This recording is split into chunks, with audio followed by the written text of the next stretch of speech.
I'm like racking my brain. Am I interested? Am I committed?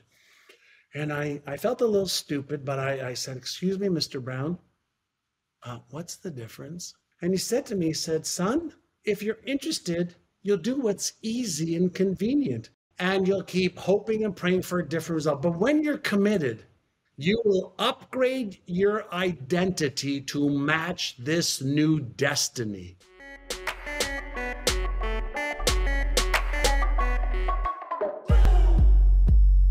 Hello, it's your boy Carl Harvey, and welcome back to The Big Life.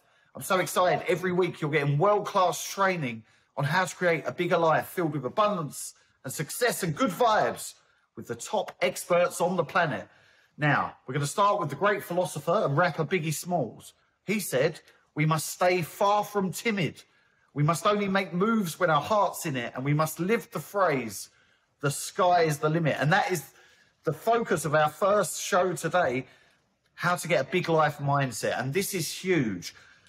I'm so excited that my very first guest is one of the biggest bosses on earth and one of my biggest mentors ever. So in addition to learning how to get a big life mindset, you're going to be learning about the power of your subconscious mind. You're going to learn how to actually get results with the law of attraction.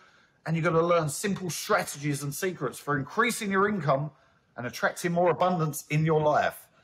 Now, on to my VIP guest. Now, ladies, in addition to being this bloody handsome, if you can believe it, he's also a multiple New York Times best-selling author, saucy books, absolutely saucy, star of The Secret and a star of Beyond the Secret, which I was in as well. You can see on Amazon Prime. He's one of the leading success coaches and mindset experts in the world. He's built a lowly 5 multi-million-dollar companies, including one which he grew to $1 billion in sales, and he's already helped millions and millions of people to create bigger lives, increase their income, to have more well-being, success, and create lives they're really, really proud of. You've seen him speaking on stages alongside Sir Richard Branson, the Dalai Lama. You've seen him all over the TV, on Ellen, Larry King Live, CNN, and now The Big Life. Look, this man is uniquely qualified to teach you how to create a bigger life and to get a big life mindset, because he embodies it like no one else I've ever met before. I'm so excited for this, and be sure to stay tuned to the end, because this man's got an incredible free gift for you. And now, please give a huge Big Life welcome, the first Big Life with the one, the only, the legendary John Assaraf. Welcome, John. Yeah, my man. And the crowd goes wild. Hey there, Mr. Carl Harvey. Thank you, John Assaraf. Number one on The Big Life, of course. Such a boss. Let's jump straight in. I wanted to do the first Big Life about mindset because you helped me so much with my mindset. However, even this gets people confused. So how do you, sir, how do you define mindset, and what role does mindset play in creating a bigger life? Sure. So, when we talk about the word mindset, sometimes people think that it's about an attitude. Carol Dweck, in her book called Mindset, says that people fall into one of two categories: a growth mindset, where you're open to possibilities and to changing, or you have a fixed mindset and things are just as they are, and I can never change, things can never change, and can't make any progress. I think it's a little bit more complex than that. As soon as we talk about mindset, yes, we're talking about attitude, but there are some people that have a great attitude that don't achieve a lot of success. Right. There are some people with a shitty attitude that achieve mega success. There are people with a great attitude that are heavy and overweight. There are people with a great attitude that are skinny and in shape.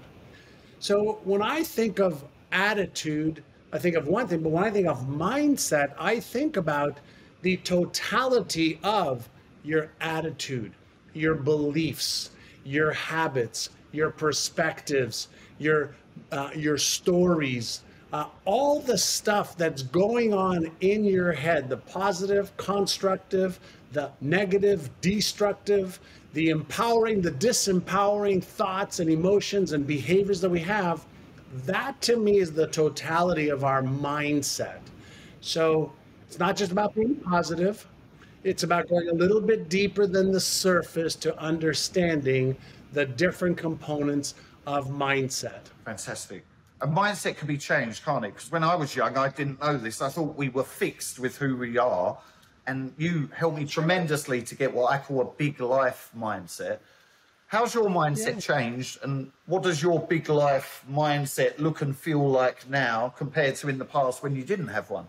Sure. So before we even go there, the first question that maybe is worth asking is, were you born with a certain mindset? Were you born with a self-image? Were you born fearing anything? Were you born a racist? Were you born an elitist? Were you born with empowering beliefs or limiting beliefs? Were you born with any of that? And the answer, if you think for a moment, is like, no. I was born with some genetic predisposition. Right. I was born with an autonomic nervous system, that allows me to breathe without thinking, to eat and digest. I have to deliberately eat now, but when I was a baby, somebody had to feed me. My body would digest it, give me energy. So the question is, where and how did I develop my mindset? Where did I develop my beliefs and my self-confidence or lack of self-confidence? Right. And the answer is environment. So let me give you an example and an answer to your question. You asked me earlier, can you change your mindset? Yeah. And think about this. Were you born believing in Santa Claus? Well, not born with it, but early on I So learned. you learned, Right. and many people believed, some still do, that Santa Claus is real. There's a man in the North Pole, with a bunch of elves and a bunch of, reindeer that at Christmas time, if you've been good, not bad, right? Santa will be flying his sleigh and coming down the chimney and putting beautiful presents for all the good boys and girls. Are you going to spoiler alert me here? Are you going to tell me that isn't the case, John Assaraf? Because this is. Well, in the UK, it's still true. So. Thank God. Right. So the point I want to make is many children were taught to believe something fully with their hearts, and they went to bed excited, and they woke up, in anticipation that Santa would bring presents, and then they learned some new facts. Yeah. And those new facts changed their belief, changed, what they felt about Santa Claus. And listen, I think that the concept and idea of Santa Claus can be great, and Christmas can be great, of course. But let's ask a question. If you believed in Santa Claus with your whole heart and soul when you were a little boy or girl, and then you learned not to believe in Santa Claus the way you used to, could you possibly have certain beliefs that just aren't true right now? Yes. About what you're capable of achieving? So why is it that we're able to drop the idea of Santa Claus? Heaven forbid, spoiler alert, I hope that ain't true, but if Santa wasn't real, we're able to believe deeply in Santa, but then we're presented with evidence and we don't believe in Santa. Yet, so many people grow up with beliefs about money or success that they're imprinted by their parents or the people they grew up with. Yeah. They don't recognize that it's just a Santa story, and perhaps they could drop it and try a different version of the story and see where that leads them. So why are we able to drop some beliefs, but others we say, no, that's true. That's 100% true. Yeah, so let's go to the neuroscience now, which is where my domain of play is, right? You've got to get this book, everyone, by the way. Inner Size, sensational. The science of positive change and more. Fantastic.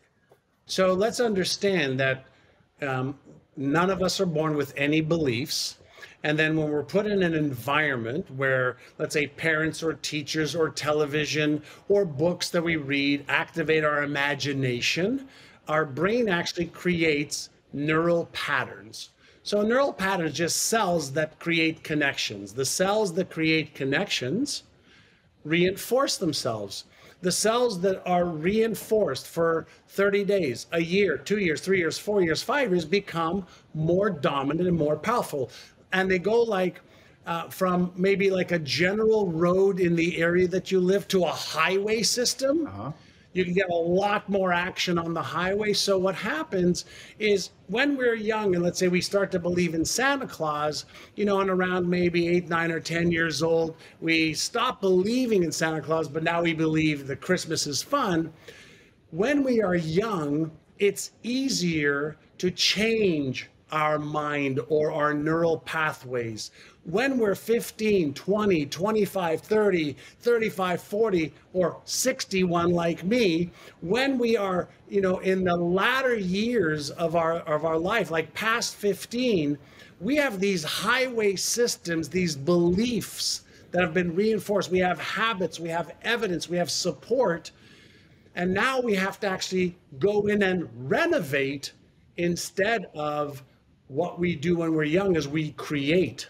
But when did you learn that we can actually renovate? Because for me, it was when I started studying Think and Grow Rich and Psycho-Cybernetics and your work, Winning the Game of Money.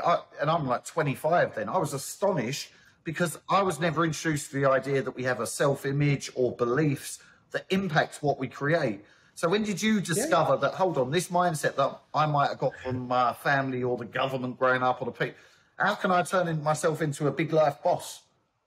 Sure. So my father was a taxi driver.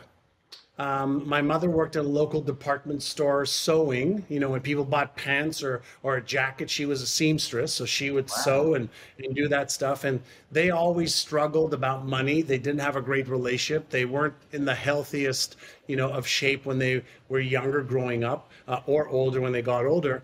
And they had these beliefs that success is hard, money is hard to come by, rich people are liars and stealers and cheaters, and that's what they believed. And so that's the environment that I grew up in. When I went to school, I was taught that if I didn't go to college and didn't do well in college or school, I wouldn't amount to much. Well, I hated school. I failed English in grade 7. I failed math in grade 7. I was voted most likely to fail in life. You joking? You never told me that before. Yeah, and so I didn't think I was smart enough or good enough or worthy enough to achieve what the rich people had. And I had enough evidence to prove that I was right. I had my parents' evidence. I had my own evidence. And so I was thinking and feeling and behaving in alignment with the story that I had about myself, the story that I had around success and what people who have success do for it. So I had these effed up ideas and beliefs around what's possible for me and how others achieve success. When did that start to change? Growing up, that was my environment. There was always, a lot of fighting in my home around the lack of money. My father was a gambler. He made, $25 a day, which is true back then. That's how much he made. He'd spend 30. He'd make $35 a day. He'd spend 40. He gambled on horses and cards.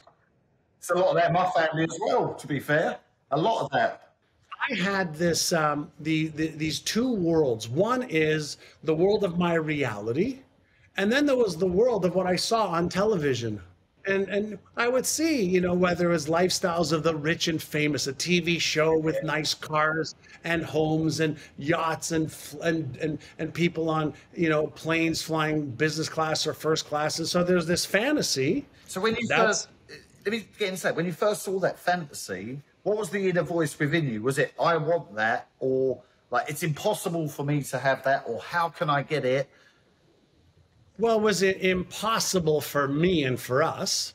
But of course I wanted it. Right. I had, I hoped, prayed, dreamt that would be me one day, but there was no path, bridge between where I was and that fantasy.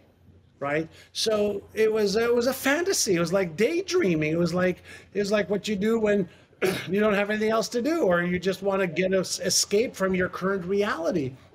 And what happened to me, which I'm so fortunate, because 41 years ago, literally 41 years ago, it was May of 1980. You weren't even an idea in your parents' mind. Not even a bloody idea.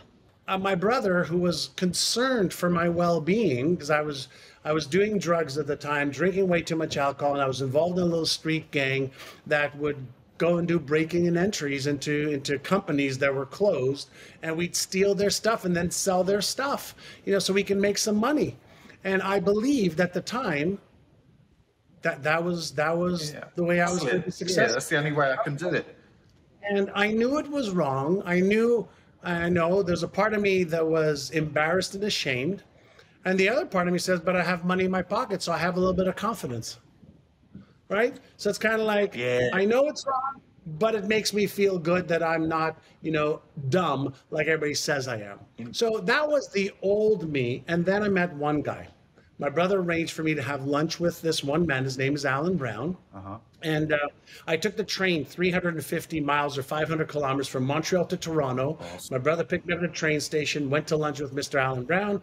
And Mr. Alan Brown was a very successful real estate developer, a very successful real estate broker with 7 offices and about 500 agents, making millions and millions of dollars a year, living the big life, baby.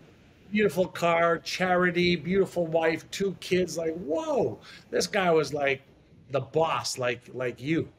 And so at lunch, he said to me, why are you doing the things you're doing? I said, oh man, listen, I left high school in grade 11. I wasn't smart enough. I got D's and F's, and I was kicked out of school more times than I'd like to share. I'm just trying to make some money and get by and make ends meet. He said, what do you do for work? I said, well, I'm working in the shipping department for a computer company, and I make $1.65 an hour, and it's not enough for me to move out of my parents' house and get a car, so I'm making some extra money on the side doing this stuff. He goes, yeah, but you can go to jail. I said, well, we're being careful. He says, no, don't you get it? Everybody who juggles the ball eventually drops the ball. Right, boss. That's like the more karma as well. The energy you put out, it's going to come back to you eventually, I believe. Yeah. So he said, why don't you just use your mind differently? And what was your first response when this strange but successful man said saying that presumably you hadn't heard when you were doing your gangster stuff, running around with those boys? Use your mind. What's the first response? What the hell does that mean? I'm not very smart. I didn't do well in school, and I equated not doing well in school with not being very smart. Of course, that's what we're programmed with. Because I was taught, if you want to do well in life, you have to do well in school, in that box. And I didn't do well in school. I fell behind because my family had moved, from Israel where I was born to Montreal. And grade 1 and 2, I didn't speak the language. And so I fell behind. So I wasn't stupid. I was just ignorant in the language and didn't know. But I didn't know that. So long story short, he said to me, okay, great. This is what you're doing. He said, would you do something with me right now? And tell me, what would you love to achieve in your life? Great question. Right? Like, what would you love to achieve? I said, well, I really haven't thought about it. I'd like to get a car. Yeah. I'd like to move out of my parents' house. I'd like to have a better job. He says, great, that's all nice, but let's start to fantasize. Like, if you could have a fantasy life, like a dream life, a big life, what would it be? I said, I don't know. He said, okay, let me make this easy for you. He hands me this document. And he said, will you do me a favor and just sit at the table next to your brother and I? My brother was with me at lunch. Sit at the table next to your brother and I, and will you just answer some of these questions and just dream? Boss. I said, yeah, sure. So he gave me this document.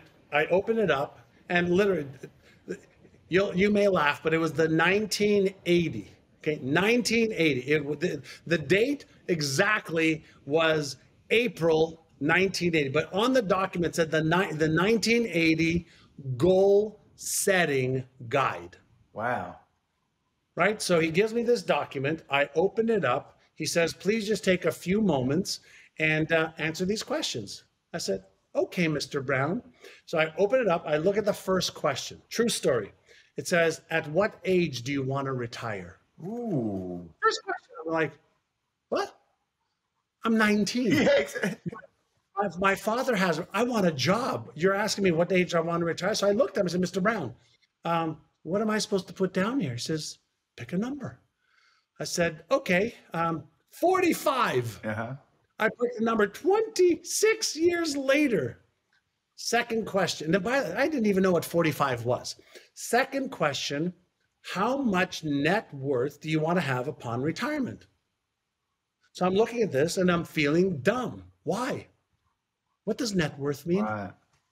So I asked Mr. Brown, excuse me, what does net worth mean? He says, well, you're going to accumulate assets like homes and maybe a business and maybe cash and maybe jewelry, maybe art, and you may have some debt on it. If you took away the debt, the remaining balance is how much your net worth is. I said, what am I supposed to put down there? He says, pick a number. A number, any number? He says, yeah, pick a number. I said, okay, $3 million. And that was the big thing, right? $3 million. Yeah. And I'm thinking this is like $1 billion, right?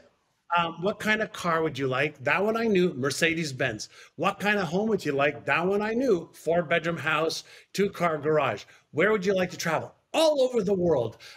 Who would you like to help? I want to help retire my mother and father so they don't have to worry about money. Yeah. So I started writing out all this stuff, right? Stuff. I want nice Italian clothes. I just went freaking ballistic on the imagining. Yeah.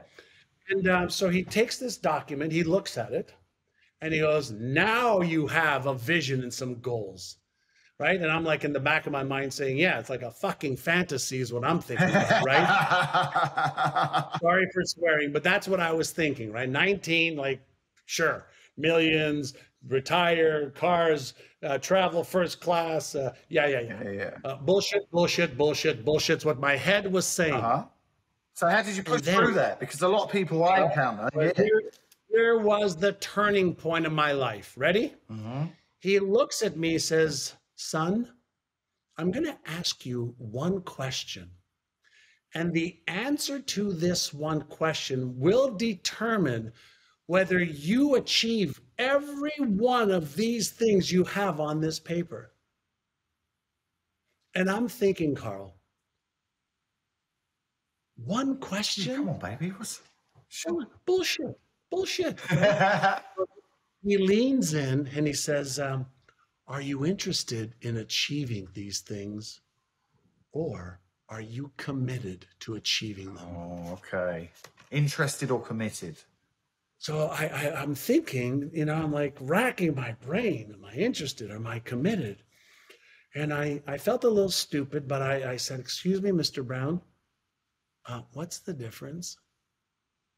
And he said to me, he said, son, he kept calling me son, if you're interested, you'll do what's easy and convenient.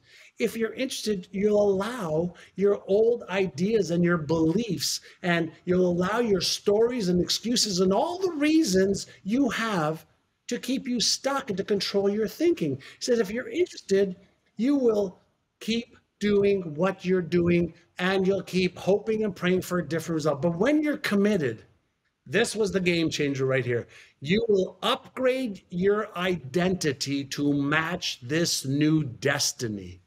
Hold on. You'll upgrade your identity to match this new destiny. The identity to create the goals.